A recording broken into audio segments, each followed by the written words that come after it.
क्या आपके दिनचर्या के खाद्य पदार्थ में पाम ऑयल शामिल हैं? अगर ऐसा है तो हो जाए सावधान, आपके स्वास्थ्य के लिए हो सकता है भयंकर नुकसान। हृदय संबंधित गंभीर बीमारी से हो सकते हैं ग्रसित। जी हाँ, मैं हूँ रानुप्रिया और आप देख रहे हैं हमारी विश्वसनीय खबर कालचक्र 365। बात करते हैं छत्तीसगढ़ के उन ग्रामीण अंचलों की जहाँ के भोले भाले जनता बस थोड़ी सी किफ़ायती मूल्य के चलते आजकल भारी मात्रा में पाम ऑयल का खाद्य पदार्थ के रूप में प्रयोग कर रहे हैं। वास्तव में ये पाम ऑयल अचानक बाढ़ के रूप में ग्रामीण क्षेत्रों में कैसी आई? इसके प्रयोग से आपके स्वास्थ्य में क्या भयंकर दुष्परिणाम हो सकता है? कितना घातक है यह पाम ऑयल? जानिए आपके स्वास्थ्य के लिए चिंतित देश में सुप्रसिद्ध हृदय रोग विशेषज्ञ वरिष्ठ चिकित्सक डॉक्टर ए फरिश्ता क्या कहते हैं। देखें हमारी स्पेशल परिचर्चा। आज मुलाकात कर रहे हैं पुनः इस बार डॉक्टर ए फरिश्ता जी के साथ। आप हृदय रोग के खासम खास विशेषज्ञ हैं, काफ़ी सीनियर, काफ़ी पुराने हैं, और अगर इनकी अनुभव देखी जाए तो केवल हृदय के ही बारे में नहीं, संसार की हर उस वाक़या के लिए वो हर तरह से वो जवाब देने के लिए तैयार रहते हैं। उनकी अनुभव अगर कहा जाए तो उनकी ज़रूर मैं मान सकता हूँ कि उनकी सिक्स सेंस बिल्कुल जागृत है। अगर आपके पास कोई समस्या हो, कोई परेशानी हो, कोई ऐसी बातें हो जिसको आप समाधान नहीं कर पा रहे हैं, तो ज़रूर आप एक बार डॉक्टर फरिश्ता जी से संपर्क कीजिए। वास्तव में डॉक्टर फरिश्ता हमारे लिए एक फरिश्ता से कम नहीं है। मानव जाति के कल्याण के लिए आपके सामने काफ़ी वक्त देते हैं। इतनी व्यस्ततम समय के बावजूद पेशेंटों का भीड़ वहाँ पे लगा हुआ है, पर भी हमने जब उनसे समय मांगा तो उन्होंने मुस्कुराते हुए कहा, बस प्रवीण 2 मिनट और 1-2 पेशेंट और देख लेता हूँ। जबकि वहाँ पे तकरीबन 10 से 12 पेशेंट थे, लेकिन 2-3 पेशेंट दे करके कुछ समय हमको दिया है। आपका बहुत बहुत धन्यवाद आदरणीय। आज हम बात करना चाहते हैं उस विषय पर जिस पर हमारे ग्रामीण परिवेश के लोग काफ़ी भागम भाप की स्थिति में अपने शरीर के नुकसान के लिए उत्तरदायित्व हैं। लेकिन दुर्भाग्य की बात है, कुछ ऐसे व्यवसायी हैं जो एक ऐसे प्रोडक्ट का उपयोग कर रहे हैं जिसके बारे में आपसे आज हम बात करना चाहते हैं, खाद्य पदार्थ के बारे में। अक्सर देखा जाता है ग्रामीण क्षेत्रों में जहाँ पे शादी ब्याह कई किस्म के जो आयोजन होता है, वहाँ केवल और केवल पाम ऑयल का उपयोग किया जा रहा है। पाम ऑयल सर खाने के लिए क्या है, कैसा है? मैंने सुना है हृदय के लिए बहुत ही घातक है। ये कुछ देशों के लिए तो ठीक है, लेकिन हमारे इस भारत भूमि के छत्तीसगढ़ के लिए जहाँ तक मुझे लगता है, पाम ऑयल के बारे में मैंने सर्च किया है, सुना है, तो मैं चाहता हूँ कि आप इसके विशेषज्ञ हैं, खाद्य पदार्थों के भी अच्छे ज्ञाता हैं, और किस प्रकार से कैसे इसका उपयोग नहीं होना चाहिए या होना चाहिए, इसके बारे में आपसे हम जानना चाहते हैं। सर, पाम ऑयल जो उपयोग किया जा रहा है ग्रामीण परिक्षेत्र में भारी मात्रा में, थोड़े से सस्ते में, तो क्या पाम ऑयल वास्तव में मानव जाति के लिए, छत्तीसगढ़ के लिए क्या उचित है? पाम ऑयल जो है उसकी सबसे ख़ास चीज़ ये है कि वो सस्ता है। क्योंकि वो सस्ता है इसलिए वो एक मिलावट का ज़रिया है। इसलिए पाम ऑयल जैसे मलेशिया का प्रोडक्ट है, बेसिकली इंडोनेशिया और मलेशिया में जहाँ आप जाएंगे वहाँ आपको पाम ऑयल मिलेगा, और पूरी दुनिया में वो लोग इसको एक्सपोर्ट इसलिए कर पा रहे हैं क्योंकि उनके पास इफ़रात है। हमारे पास क्या हो रहा है कि हम अपनी फॉरेस्ट को, हम अपने जंगलों को काट के वहाँ पाम ऑयल लगा रहे हैं, पाम पेड़ जो लगा रहे हैं, ताड़ी का पेड़ जो बोलते हैं। लेकिन फ़िलहाल उसके साथ जो प्रॉब्लम है वो इतना आसान नहीं है। वहाँ पर सब जगह पाम ऑयल चलता है, मलेशिया इंडोनेशिया में। हमारे यहाँ इसलिए नहीं उसको प्रमोट करते हैं कि हमारे यहाँ दूसरे वेजिटेबल ऑयल्स खाने वाले जिसमें हमारा खाना बनता है उसको हम लोग निगलेक्ट करके ये गलत पाम ऑयल यूज़ कर रहे हैं। पाम ऑयल देखिए, सबसे जो उसकी ख़राब बात है वो हार्ट के लिए है। हार्ट के लिए जो पाम ऑयल कहीं भी रिकमेंड नहीं होता है, और इसलिए आपको आंकड़े के सहित बता सकता हूँ कि मलेशिया और इंडोनेशिया वगैरह में हार्ट के मरीज़ बहुत ज़्यादा हैं, क्योंकि ये वाला तेल, ये वाला खा रहे हैं पाम ऑयल। हमारे यहाँ पाम ऑयल जो यूज़ किया जा रहा है वो मिलावट के बतौर यूज़ कर रहे हैं। दूसरी चीज़ों में करने पर पाबंदी भी लगी हुई है, क्योंकि हार्ट के लिए और कोलेस्ट्रॉल के लिए, जिससे हार्ट की बीमारी मानी गई होती है, उसके लिए ये अच्छा नहीं माना जाता। तो इसका प्रयोग जितना कम हो सके उतना कम किया जाना चाहिए। हम चारों तरफ ये कहते ज़रूर हैं कि पाम ऑयल आप लोग मत खाइए, वो हृदय के लिए अच्छा नहीं है, क्योंकि इसमें कोलेस्ट्रॉल बहुत ज़्यादा है, सैचुरेटेड फैट बहुत ज़्यादा है। It also contains trans fat जो चॉकलेट वगैरह में बनाने में काम आता है, जो बाकी चीज़ों में बनाने में काम आता है, वो पाम ऑयल अच्छा नहीं है आपके सेहत के लिए। खास करके सर वास्तव में देखा जाता है पाम ऑयल में आप बताया कि सेहत के लिए ठीक नहीं है और इसको चिकित्सक भी सलाह नहीं देते कि इनके उपयोग करें, और आप तो हृदय रोग के विशेषज्ञ हैं, आपको इसके बारे में अच्छा खासा अनुभव है। लेकिन मैं ये और कहना चाहता हूँ कि पाम ऑयल जो भी है जैसा भी है, लेकिन यहाँ ग्रामीण एरिया में ला करके उस पर काफ़ी मिलावट भी की जाती है। इसमें किस प्रकार से क्या क्या घातक परिणाम और हो सकते हैं? देखिए, रेगुलर अगर आप पाम ऑयल यूज़ कर रहे हैं, कभी कभार आपने यूज़ कर लिया पाम ऑयल, तो मैं नहीं समझता कि बहुत बड़ा नुकसान होगा। लेकिन अगर आप रोज़ के खाने में पाम ऑयल यूज़ कर रहे हैं, लोगों को खिला रहे हैं शादी ब्याह में, और इस तरीके से पाम ऑयल का मिसयूज़ कर रहे हैं, ये समझ के कि ये क्योंकि सस्ता है और हम शादी ब्याह में और उसमें ये वाला ऑयल यूज़ कर लेंगे, तो एक आध बार तो ठीक है, आप पैसा बचाने के लिए ज़रूर करते होंगे ऐसा ग्रामीण परिवेश में या कहीं भी, लेकिन वो भी गलत है। क्योंकि आप जो तेल खिला रहे हैं, चाहे उसमें मिलावट करके ही पाम ऑयल खिला रहे हैं, तो वो आप सेहत के साथ अच्छा नहीं कर रहे हैं। तो इसलिए पाम ऑयल खुद ही एक ख़राब चीज़ है। खाने में देसी घी में खाना बना हुआ या मिठाई बनी हुई या स्नैक्स बना हुआ, आज सारी दुनिया उसको फॉलो कर रही है। हम लोग भूल गए देसी घी को, हम लोग देसी घी को नहीं पसंद करते हैं, मतलब डॉक्टरों ने शुरू में ऐसा बोल दिया आप देसी घी मत खाइए, तो हम लोगों ने देसी घी खाना छोड़ दिया। लेकिन देसी घी बहुत अच्छा है, उसमें आपको मात्रा लिमिटेड रखनी है, ज़्यादा नहीं खाना है, नहीं तो आप मोटे हो जाएंगे। लेकिन हार्ट के लिए नुकसान नहीं करता देसी घी, फ़ायदा करता है। लेकिन उस देसी घी में आप खाना अगर बनेगा तो आप उसमें पाम ऑयल नहीं मिला पाएंगे।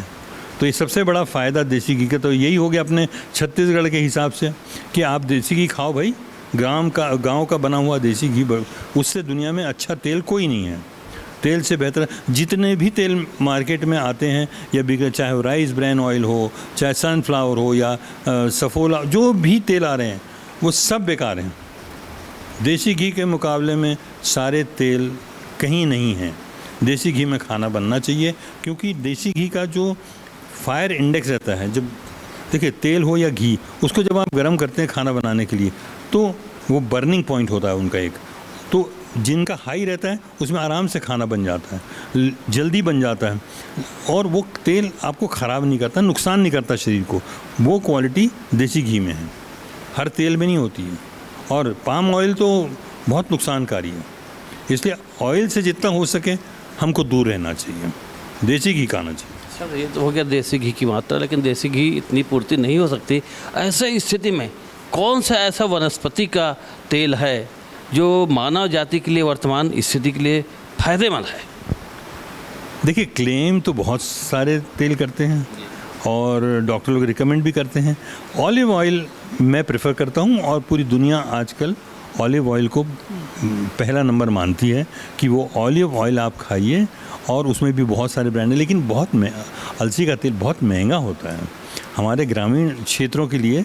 अलसी का आजकल उपज भी तो नहीं हो रहा सर। बहुत महंगा होता है, मिलता है बाज़ार में, लेकिन सेहत के लिए थोड़ा बहुत तो कुछ करना पड़ता है कॉम्प्रोमाइज़। अगर आप घी नहीं खा सकते, देसी घी नहीं ला सकते, तो ऑलिव ऑयल खाइए, और अच्छे ऑयल, और वर्जिन ऑलिव ऑयल के नाम से आता है वर्जिन ऑलिव ऑयल, तो एक्स्ट्रा वर्जिन आता है, डबल वर्जिन। तो एक्स्ट्रा वर्जिन ऑलिव ऑयल बहुत ज़्यादा बेहतर होता है खाना के लिए, लेकिन बहुत हार्ड होता है, उसको गलाना बहुत मुश्किल होता है जब आप उसमें खाना बनाते हैं।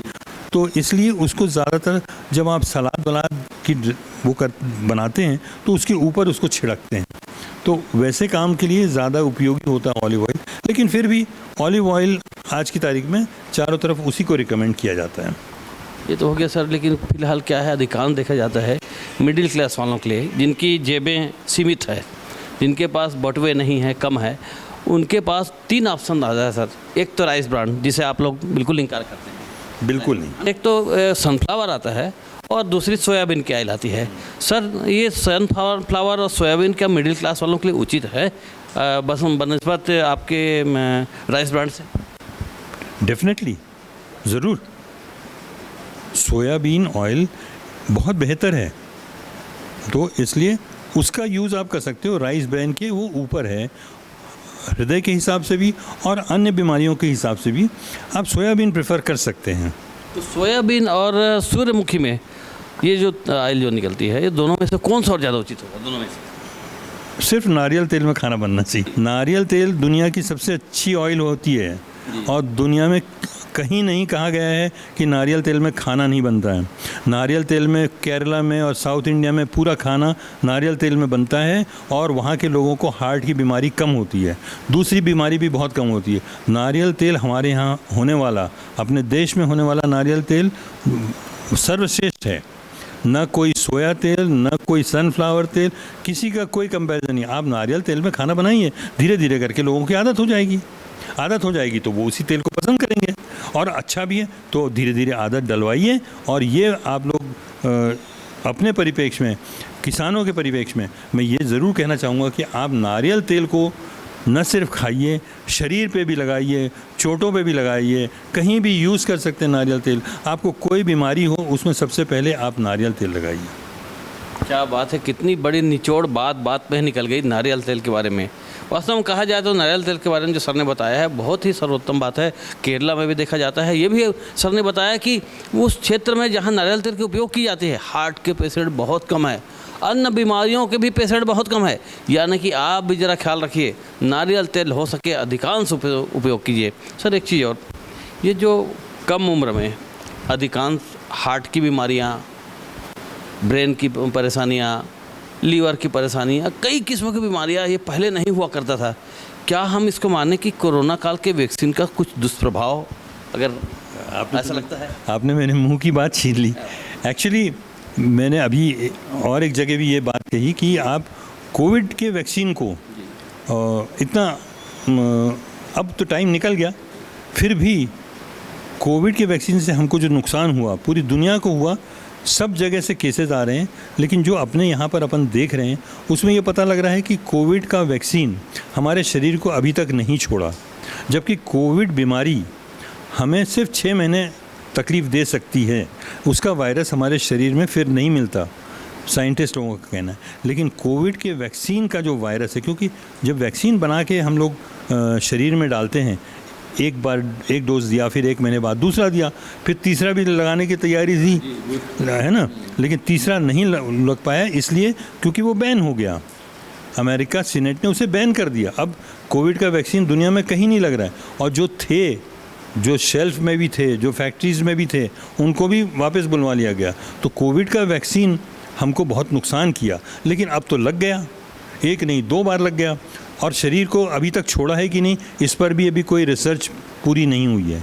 तो हम तो ये मानते हैं और पूरी दुनिया इसको मान रही है कि कोविड का वैक्सीन ही वो ऐसी चीज़ है जो हमने पहले नहीं की, हमारे जवानों ने नहीं ली, अब लिया उन्होंने, बूढ़ों ने लिया, जवान ये बच्चों ने लिया।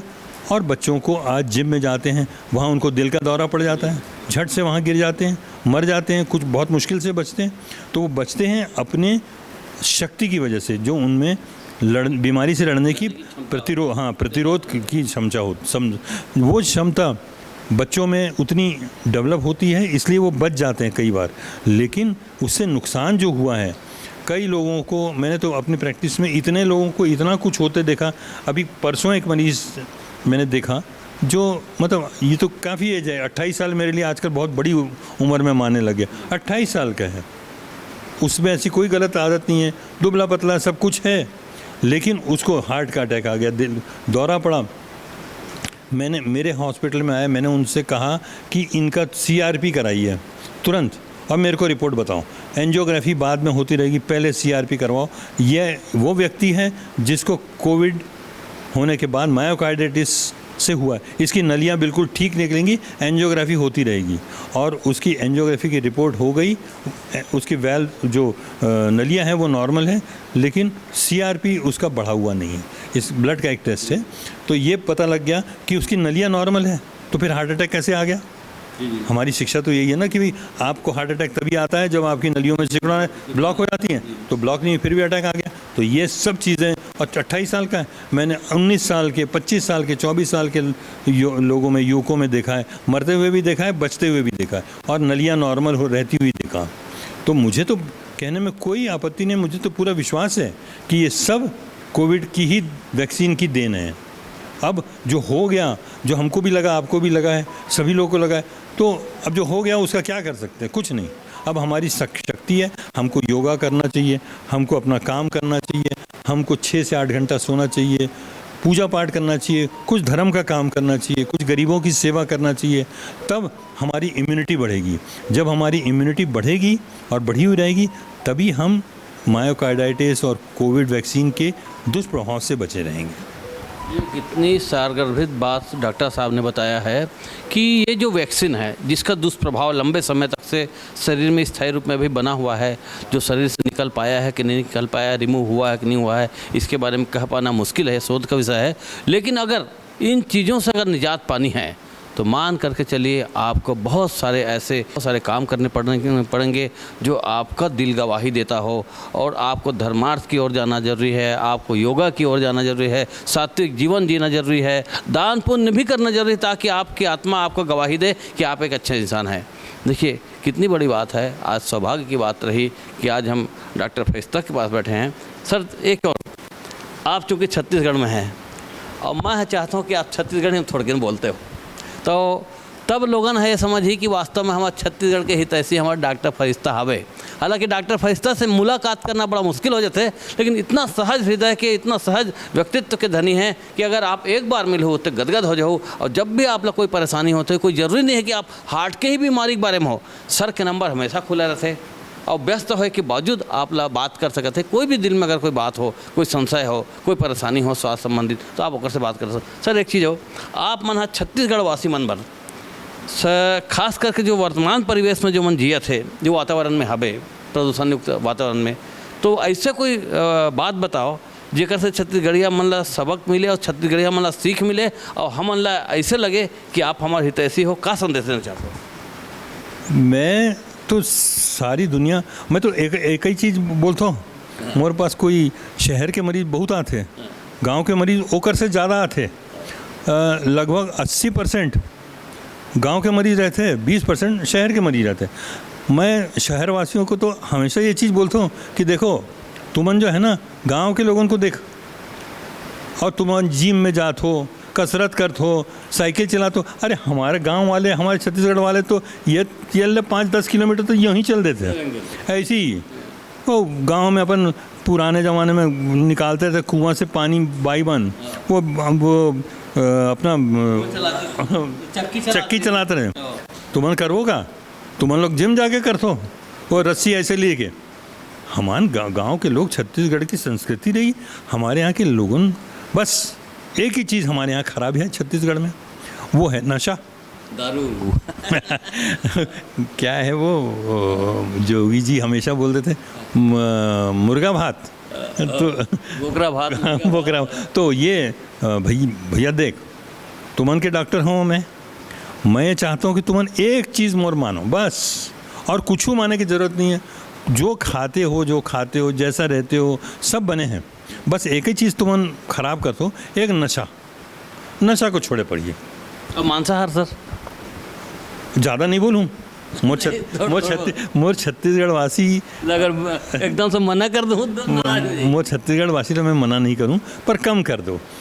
चिकन खा लो, ठीक चल जाही, चिकन चल जाही, मटन कोशिश करके कुकरी चल जाही कहा थे, और मटन हनी चले कहा थे। और ये बंद कर दो भाई, शराब तो बिल्कुल बंद करो, और बीड़ी फूकते हो तो वो बीड़ी लिमिट बंद करो। बीड़ी तो एक बीड़ी भी नहीं पीना चाहिए, बहुत ज़्यादा नुकसान होते हैं। बस यही मोर भाई मन के बोले के मन रही से कि अगर मोर बात सुना है तो तुमन ला ये सब तो बंद करे पड़ी।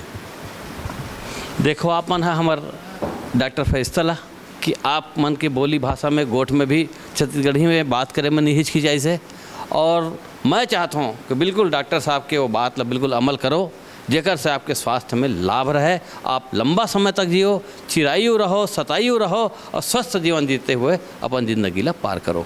धन्यवाद, नमस्कार।